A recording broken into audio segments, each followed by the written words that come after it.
Hello again, Facebook followers. Roger Whited back with you. Hey, I just going through my archives here. I found a few clips that brings back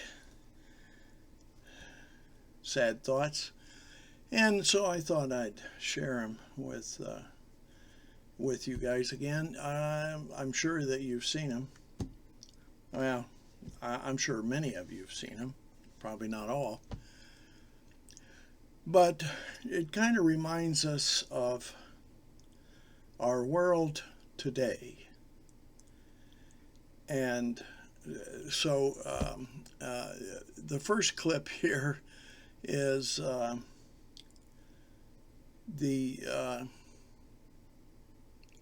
don't know what you would call it.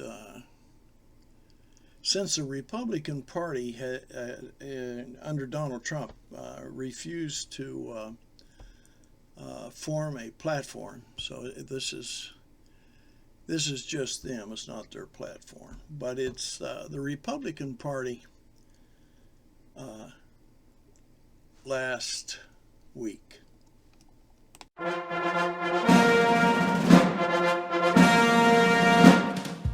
I mean, I remember 20 years old going to Trier, Germany, and trying to find the home of Karl Marx, because 1848, he wrote Mein Kampf. I want to know what it was all about.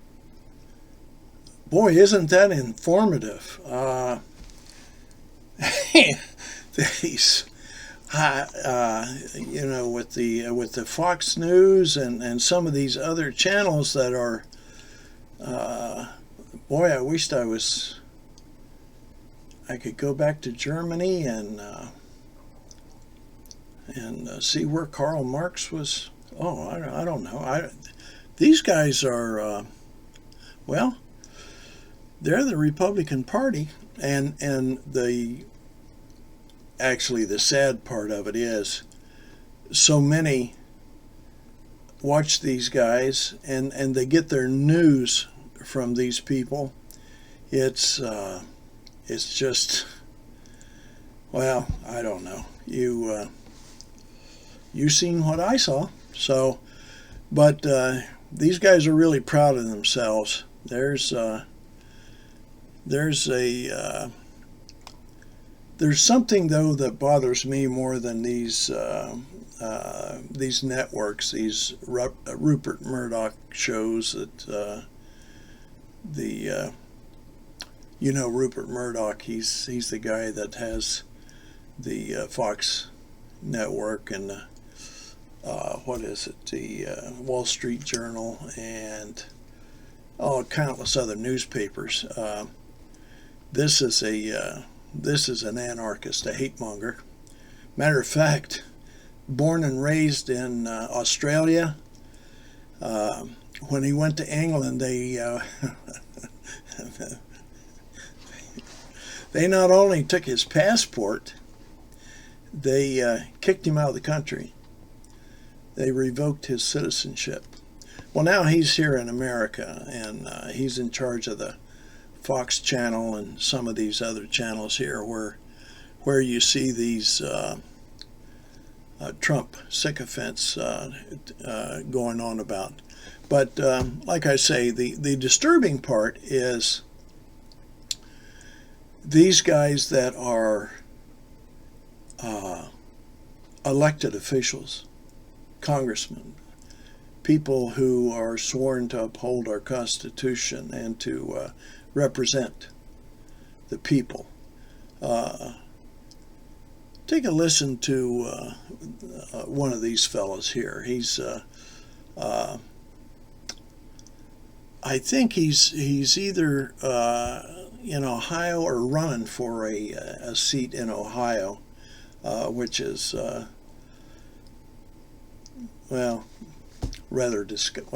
I shouldn't say that.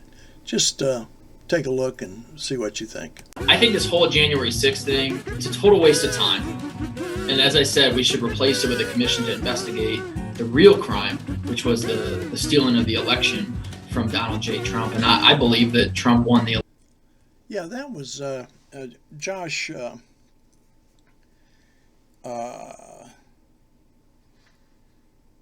Mander from he's running for U.S. Congress in Ohio. So he's a diehard Trumpy. I mean, he believes the big lie, and he's sucked right into the cult. You can tell. And what's amazing, a fella that's, well, I don't know. You would expect. Well, I spent a lot of years in Ohio. I certainly would expect a lot more than what this guy come up with. But hey, it is what it is. And if people vote for him, he'll be a U.S. Senator from the state of Ohio. And now these congressmen and stuff, like I say, they do bother me quite a bit. But another thing that bothers me quite a great deal is these so-called, well, I hate to even classify them as Christian pastors and preachers and evangelists and I don't know, whatever they choose to call themselves, but they all say that they're men of God. They are teaching the Word of God and follow the teachings of Jesus Christ. And I'll tell you what, if this guy is one of the preachers in a church you go to, my best suggestion is change your church. If you believe that mankind is causing climate change, you're deceived by Satan. Now, I'm not saying that pastors or preachers, ministers, or, however they categorize themselves, shouldn't have a political view, because there's nothing wrong with that at all. The only thing of it is, whenever you get strung out into these obviously untruths, it's like I say, I don't care what church you go to, but if you go to this guy's church, you might want to think again. And the big thing too is that a lot of people are taking, and what's so ironic and surprising, taking the word of some of these Republican lawmakers that the people in a certain state elect to office. One of the actually, according to John Boehner, former speaker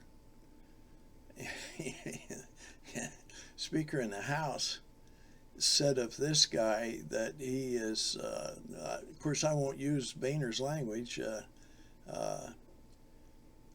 he was just one SOB and should never be in Congress. But hey, the people in Texas elected him and they sent him there. And the sad part of it is, even though a senator comes from a specific state, he's making laws that governs the entire nation. And sadly, we don't have a say as to whether he gets sent to Congress or not.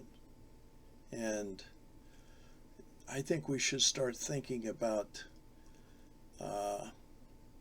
the people who are in charge of ethics that supposedly look out for the interests of the people.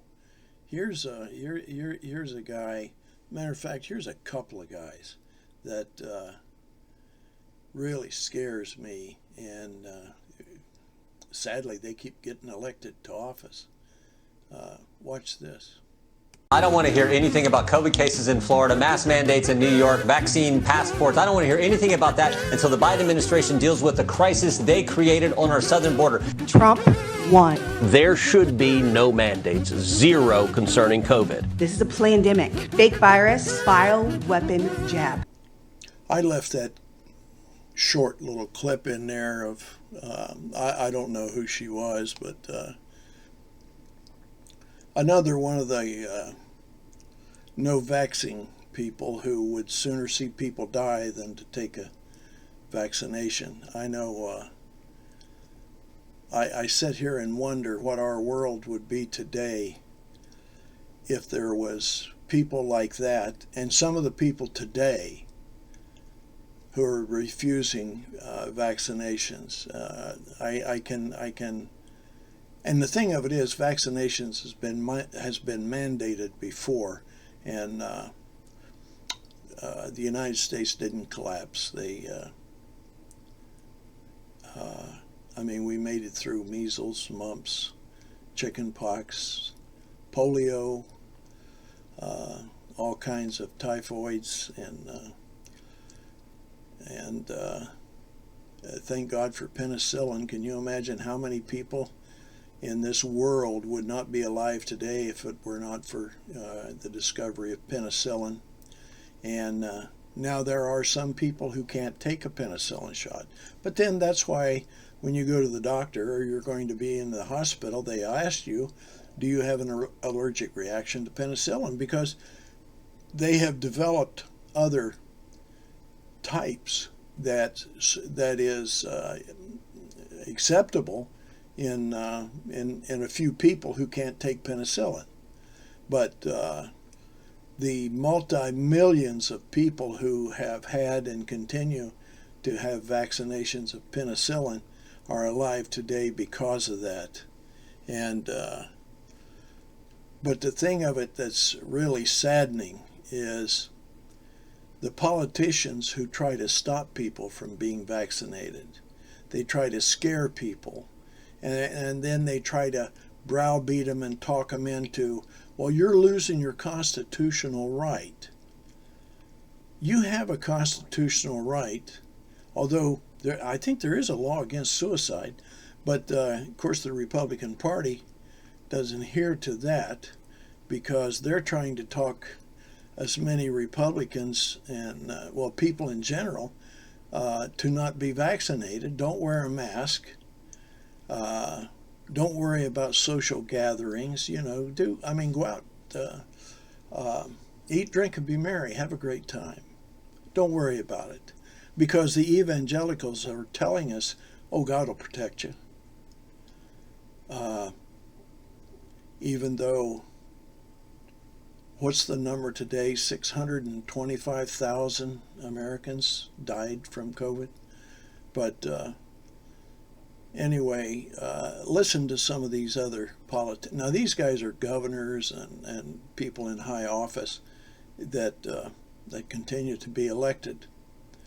And sadly, people listen to this guy.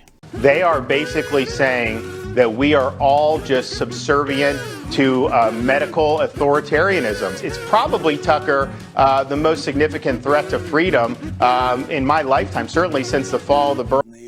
He is the governor of Florida, and COVID-19 is making a resurgency in the state of Florida and Texas. Hospitals are completely filled, and they're having to bus patients to hospitals and outside of their areas. And they've got, I don't remember now, he has threatened the school board down there that they cannot require masks to protect the children. And they've got something like, I think they've closed 3 or 4 schools already because of the amount of students that, or kids that now have the virus. And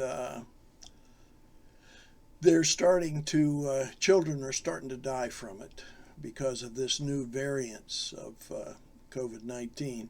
And this guy is mandating that they cannot require masks. So, folks, the Republican Party is getting to be very scary. Very, very scary. So this is our world.